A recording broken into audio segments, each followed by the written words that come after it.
Bueno, pues está en los últimos minutos el gobierno mexicano diciendo que llegan más vacunas en relación con esto que ha acordado y anunciado la Casa Blanca a México, vacunas de AstraZeneca, 2,5, 2,7 millones de dosis. Cada gobierno está diciendo una cifra distinta. El punto es que se ha hablado de vacunas y de cooperación. Ya llegó a nuestra redacción Jorge Castañeda, ex canciller de México. Jorge, y vengo de platicar con nuestros corresponsales en relación con lo que el presidente Biden dice que quiere. Nosotros a los niños los recibimos y que México reciba a las familias, y hay un silencio muy sonoro en relación con lo que ha dicho el gobierno mexicano que va a hacer. Entonces quisiera que tú me dijeras qué estás viendo en términos de cooperación. ¿Cómo estás?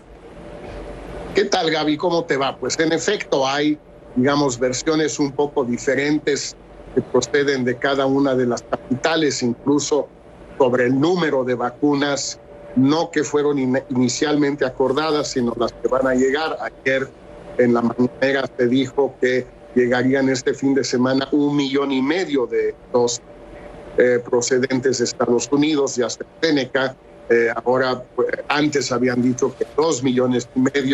En fin, ya lo sabremos estos días. Lo mismo con el tema de ¿a cambio de qué, Gaby? Pues primero, a cambio de que el gobierno de México declarara el cierre de la frontera sur, en el sentido de que solo pudieran pasar personas llamadas esenciales, al igual que se encuentra en la frontera norte de México con Estados Unidos desde hace ya casi un año, donde solo cruzan personas con ciudadanos norteamericanos que son considerados esenciales, no para fines públicos.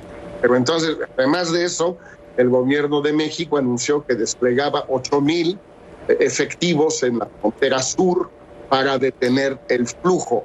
Lo que no dijo el gobierno de México, no porque no sea cierto, simplemente no sabemos, es qué pasó con los 25,000 efectivos en total que desplegó en el 2019 atendiendo la exigencia, la imposición del gobierno de Trump. Recordarás que más o menos se desplegaron unos 15,000 efectivos en la frontera norte y unos 10,000 en la frontera sur. Todos esos ya se fueron, ya volvieron a sus cuarteles, siguen ahí, una parte sigue, otra no sabemos. Y por último, sobre a cambio de qué, el presidente Biden ayer, Gaby, lo que dijo es que debido a una ley aprobada en México en el mes de noviembre, que reforma la ley de migración, el gobierno de México no puede recibir a niños, salvo familias con niños, salvo si los puede resguardar en el DIF, que es una institución de protección a la infancia que en realidad bajo otros nombres existe desde los años 60. Antes se llamaba el INPI, luego se llamó el IMAN y ahora se llama DIF desde hace unos 30 años. Bueno, pero el DIF no tiene las instalaciones que tiene el Instituto Nacional de Migración en el norte del país. Tiene pocas instalaciones con poco cupo y además, por ley, en principio, no puede ya recibir México a familias con niños menores de edad más que en el DIF. Claro, en México todos sabemos que las leyes no importan, entonces el gobierno podría hacer esto, aunque la ley en principio se lo prohíbe. Y probablemente será lo que termine sucediendo.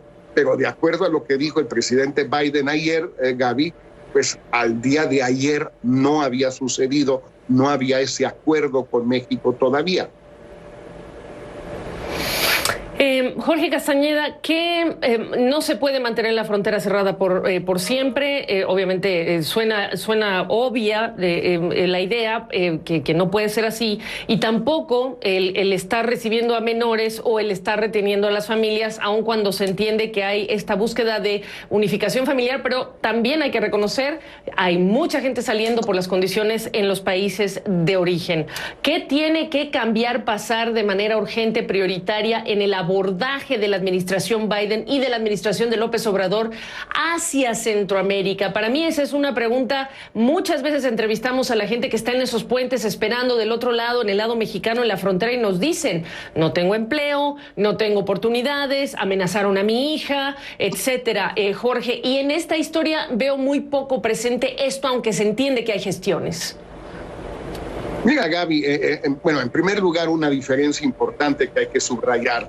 Digamos, los medios, con toda la razón, por el drama humano que implica, han cubierto, le han prestado mucha más atención al tema de los niños y las familias, que son principalmente centroamericanos.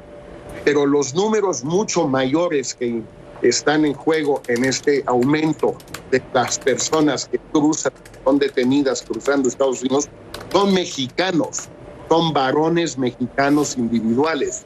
Esos son 60-65% del total que son detenidos, y por lo tanto también del total que pasan sin ser detenidos.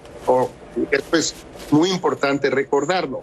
Ahora bien, ¿qué se puede hacer? Bueno, lo que han acordado en teoría los dos gobiernos, sobre todo el de Estados Unidos, es canalizar una importante cantidad de recursos a los países del Triángulo del Norte para tener ahí una serie de programas de empleo, de iluminación, como dijo el presidente Biden ayer, de combate al crimen, de seguridad, etcétera. Todo eso está muy bien, pero eso tarda años, Gaby. Por el momento, lo que hay que hacer es atender los flujos que existen. Y esos flujos también vale la pena a veces centrarse un momento, Gaby, cuando se dice que va a haber 5,000 niños ya menores no acompañados, jóvenes y niños, en Fort Bliss, Texas, desde ayer que dijo el presidente Biden. 5,000 en un país de 330 millones de habitantes como es Estados Unidos, Gaby, pues la verdad no estamos hablando de mucha gente. Y además la inmensa mayoría de esos jóvenes o niños tienen familiares en Estados Unidos, pues que puedan ir con sus familiares, y ya luego veremos. ¿Y qué pasa si todos se quedan en Estados Unidos? No pasa nada. Insisto, es el país más rico de la Tierra, con 330 millones de habitantes. ¿Qué pasaría si se quedan? Nada. Bueno, pues ahí tienen la reflexión de Jorge Castañeda. Jorge, lo que sí es que, pues como piñatas, usando este tema los republicanos y los demócratas, como siempre, este tema no puede escapar al sesgo político. Gracias por tu visita, Jorge Castañeda, me da gusto saludarte. Gracias, Gaby, un fuerte abrazo.